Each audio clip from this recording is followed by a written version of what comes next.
So one day, after Mass, as I was greeting people on their way out, one of the parishioners came up to me and said, "Gee, Deacon, I really like your new gray hair."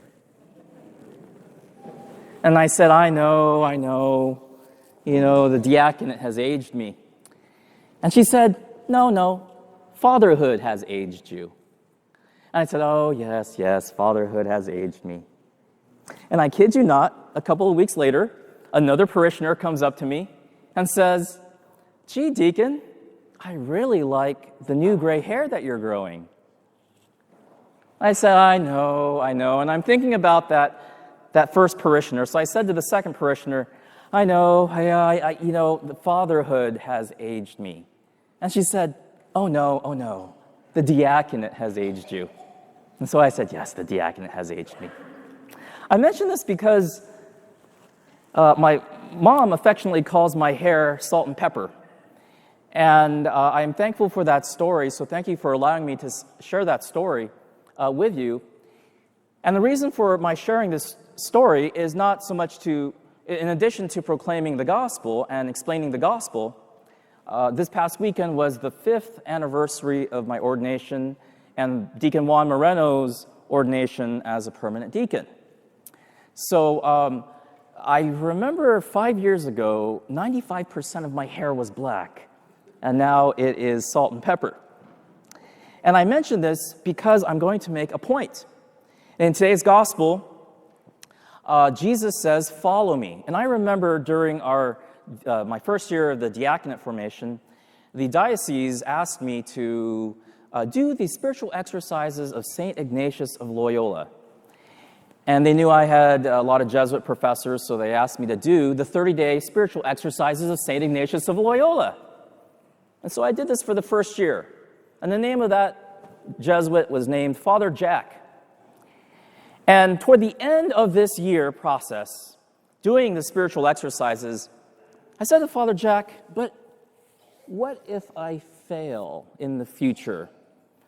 And Father Jack, like Mr. Miyagi in the movie Karate Kid, said, Daniel-san, that's the future. Don't worry about the future. Are you following Jesus now? And I said, yes, I'm following him now, today. But what about my past? What about my mistakes and my failures and my sins? And then he also said, like Mr. Miyagi, That's the past.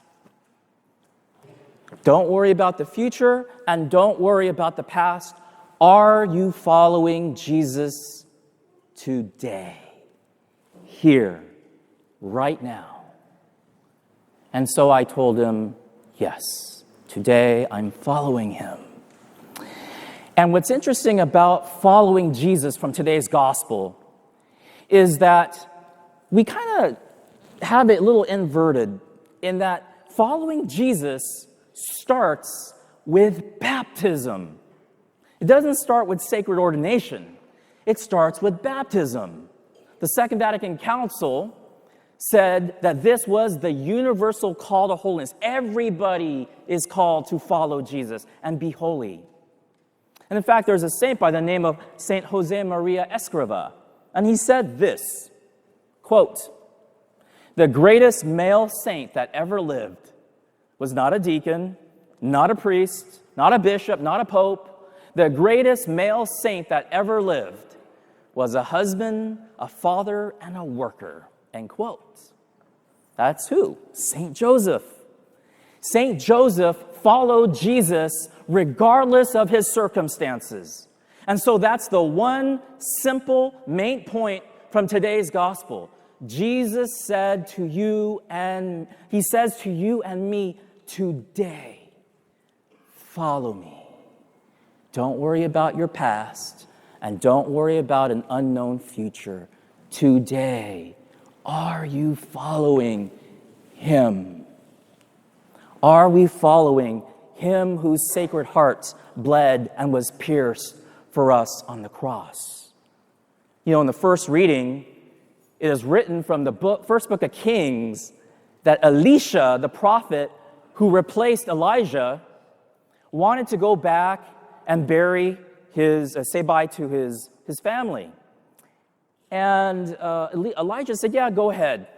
And Elisha went back and he burnt the oxen to show that that's it. I'm going to follow you. I'm going to follow God. I'm putting it all behind me. The point of that story is that regardless of our circumstances, when Jesus said, follow me, we don't need to worry about any earthly anxieties. Where are we now?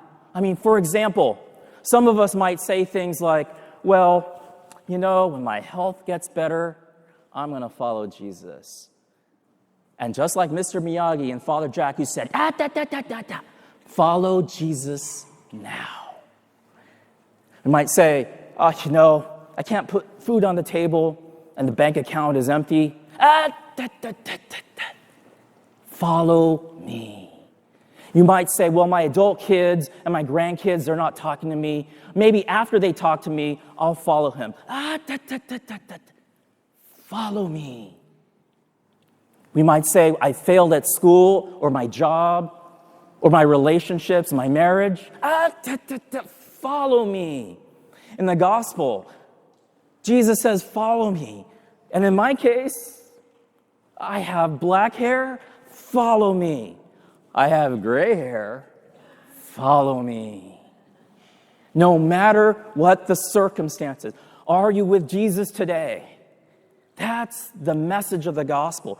Because when we saw proclaimed in the gospel, there was one person that says, yes, Lord, I'm going to follow you, but I'm going to go bury my father first. And Jesus says, follow me. Yes, Lord, let me go say bye to my family. Follow me. Now, of course, they probably went and buried their father and said bye to their family.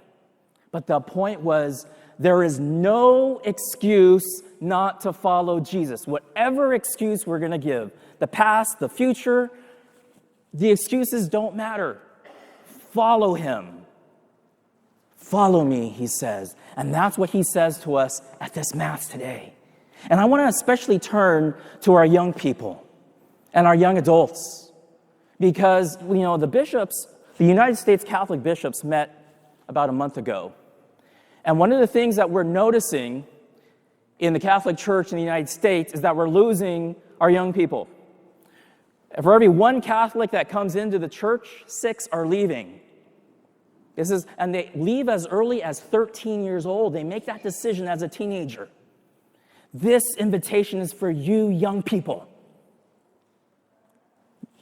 From the lips of our Lord, through the lips of this sinner, servant of his, to your lips and ears and hearts.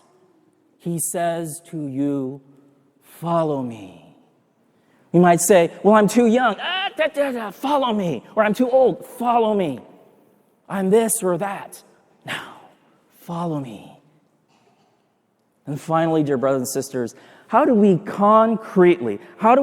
practically follow Jesus from the Gospels? Here's some ways.